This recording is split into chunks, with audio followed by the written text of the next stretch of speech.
Kami sampaikan juga laporan terhadap Refdi Harun tetap jalan di Polda karena Refdi menganggap bahwa bukti ijazah itu direkayasa diciptakan oleh Polda Metro Jaya. Bayangkan, yang menghina ini adalah orang-orang yang penghina, lawyernya pun ikut menghina dengan dalil bahwa dia memiliki hak imunitas. Coba bayangkan, pengacara mewakili penghina, ikut juga menghina, ikut marah, ikut ngamuk. Kalau hanya ikut karaoke atau ikut tidur sih nggak ada masalah. Ikut marah. Bagaimana itu kalau pengacara kita dicabut kuasa tiba-tiba kita marah kalau dicabut kuasa? Iya, kalau nggak dibayar bolehlah marah. Ini kan seolah-olah yang berdiri sini itu adalah dia, yang punya otak itu dia. Padahal apa sih kalau orang mau RJ itu kan silahkan aja. RJ itu adalah juga bentuk kepastian hukum dan keadilan. Ya, tinggalkan Rismon, berjuang terus. Yang kita lawan kita sekarang tuh bukan menunjukkan ke Indonesia kita berkawan dengan Rismon. Udah lewat Rismon. Kita tunjukkan lawan kita masih ada Roy Suryo dan Tipa. Ya, itu dikawal terus. Dan jangan lari ke Yusuf Kala. Pak JK ini udah enggak, itu melenceng lagi gitu. Saya ingatkan pada termul. Saya juga termul ya.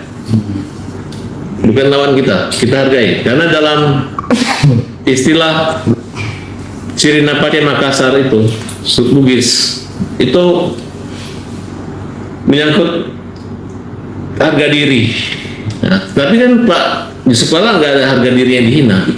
Apakah sedemikian besar harga diri itu sehingga harus membalas, meremehkan, merendahkan orang gitu? Jadi saya anggap apa yang dilakukan oleh Pak JK itu adalah emosional akibat tekanan mungkin dari para termul ya. Makanya Pak JK jangan lagi menyindir-nyindir atau mengganggu-ganggu Pak Jokowi. Pak JK kan udah tahu bahwa ijazah Pak Jokowi sudah di Polda, di penyidik. Jadi nggak perlu lagi lihatkan saja, ya gitu. Menurut saya hanya Indonesia satu-satunya. Padahal dulu kita punya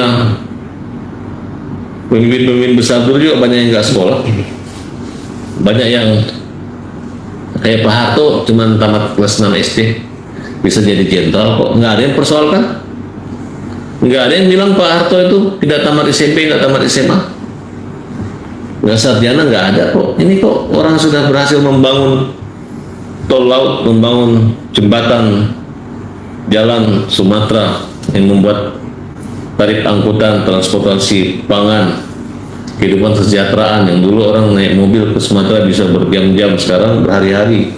Sekarang ke Palembang kita bisa dengan waktu 8 jam dari Jakarta.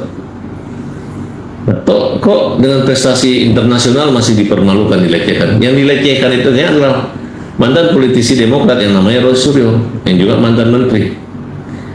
Nah, tapi kalau ribut begitu tetap mengatakan saya udah nggak di Demokrat, saya udah nggak di sini gitu.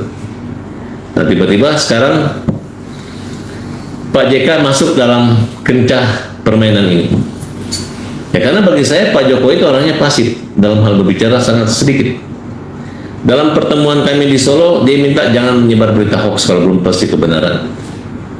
Kalau buat lucu-lucuan namanya media sosial, apalagi yang menyangkut sensitif AI. Yang dimana kalau berita hoax ya jangan juga main lapor, silahkan dulu pengacara yang somasi. Nah, kemudian ada jawaban enggak? Sekarang Rismon bisa melaporkan balik Pak JK yang melaporkan dia kalau ternyata itu bukan karya ataupun ucapan langsung daripada Rismon. Ini kan persoalan baru gitu. Tapi menurut saya Pak Yusuf Kala melaporkan Rismon itu kan sifatnya emosional, tapi ujungnya diselipkan silakan lihatkan ijazah Pak Jokowi. Nah, ini persoalan bukan salah kata, tapi ini memang cari gara-gara. Marahlah para termul. Akhirnya Pak JK terpancing dan muncul, kemudian mengakui bahwa dia adalah yang berjasa sehingga Pak Jokowi jadi gubernur, maka jadi presiden.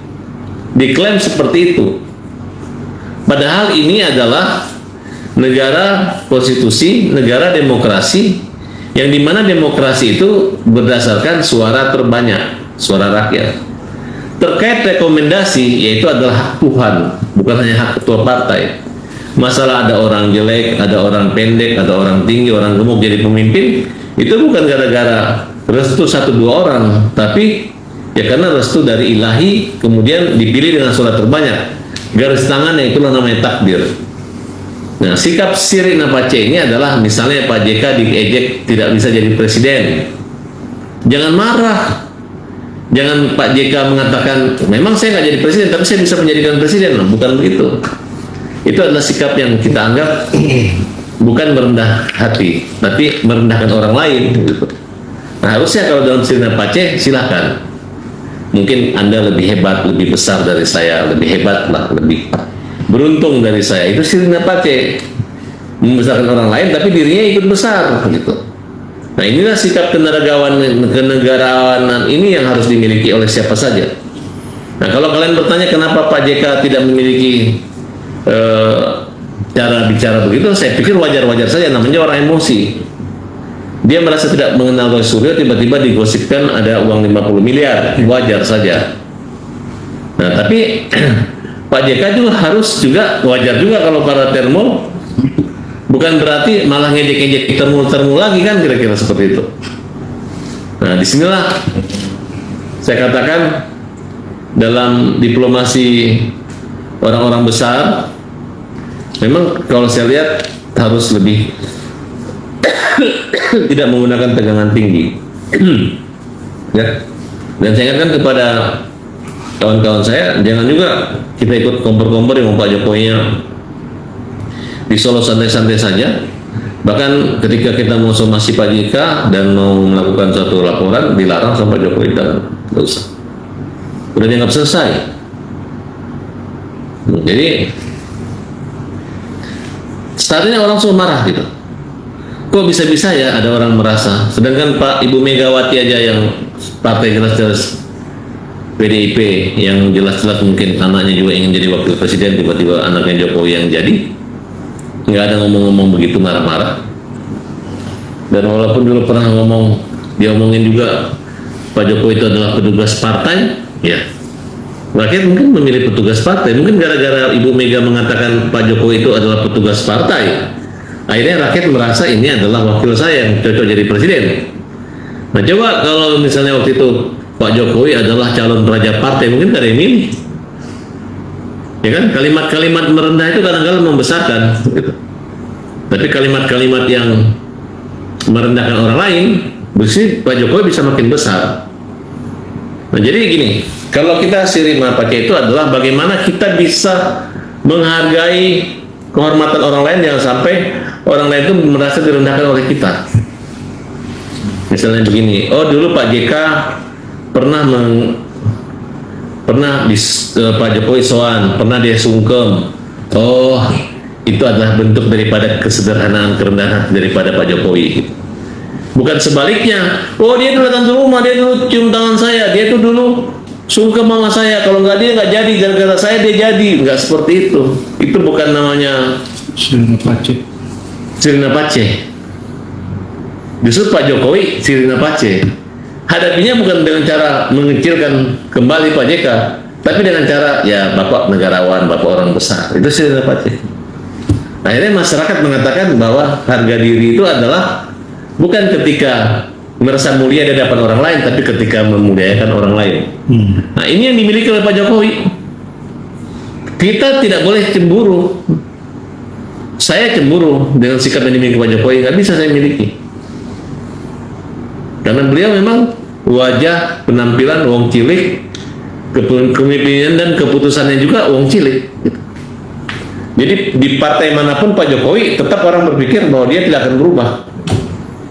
Walaupun partai yang dulu partai wong cilik, kemudian ditinggalkan, orang bilang oh dia ditinggalkan oleh partai wong cilik. Oh, enggak, justru dia adalah wong cilik yang berpihak pada wong cilik. Kira-kira seperti itu.